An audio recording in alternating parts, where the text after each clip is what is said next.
The family portrait. Father a lawyer, scrupulously strict. Mother practical and full of energy. A boy of 4 with already firm features and a clear gaze. His name is Fridtjof Nansen.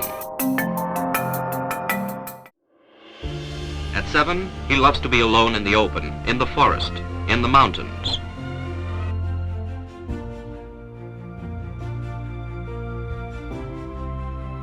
At 20, young Fridtjof has retained his clear blue gaze. Success at outdoor sports has given him a vigor which elates him. The automobile invades the road. Man becomes motorized. It's new and exciting. And while they roar and dust and smoke, in Europe the century has passed its prime, but it is still quite an era. Buses are called omnibuses. He wants to cross Greenland on skis, without dogs to pull the sleds, from east to west, from the uninhabited coast toward the settlements. Their generous hospitality and their ignorance of the value of money, what could we teach them? Nothing.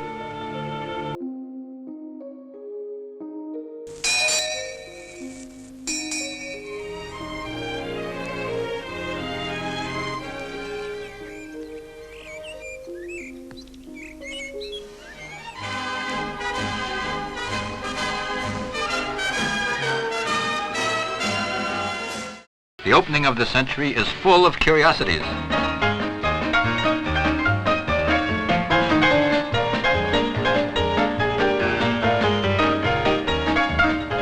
Wilbur Wright will later fly his aeroplane, that's what it's called, 77.5 miles in 2 hours and 20 minutes.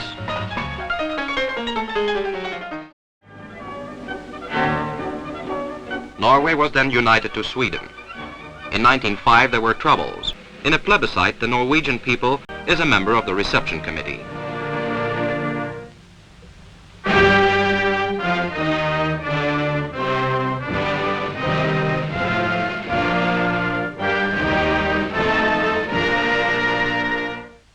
But then there is this. On June 28, 1914, a Serbian terrorist assassinates the Austrian Crown Prince, Archduke Francis Ferdinand, in Sarajevo. Nansen is again called to serve his country. He has to lead a mission to the United States to obtain the food his people need. On every occasion, he speaks and writes about the need for a closer cooperation between nations. The thought that men are killing each other with weapons of mass destruction revolts him.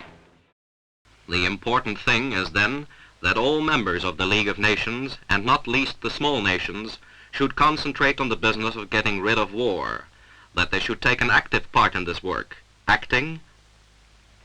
Nansen himself strongly believed in disarmament and in the practical relief of post-war suffering, but he is capable of more than just making speeches, of advocating policies. Another problem, however, captivates his attention. Following in the wake of civil war and bad harvests, famine reigns in Russia. The Red Cross asks Nansen to lead international relief of the millions of Russian victims of hunger and epidemics.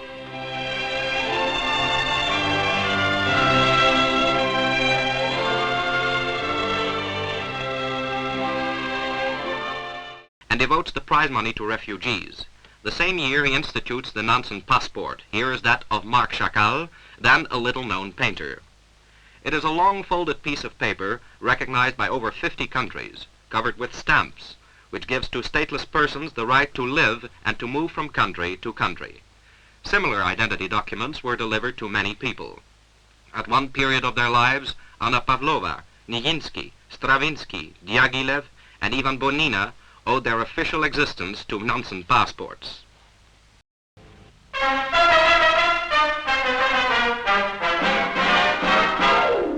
Before his desk, today deserted, calm and reassuring pictures. You have heard the Nansen story, and like all stories, it needs a conclusion.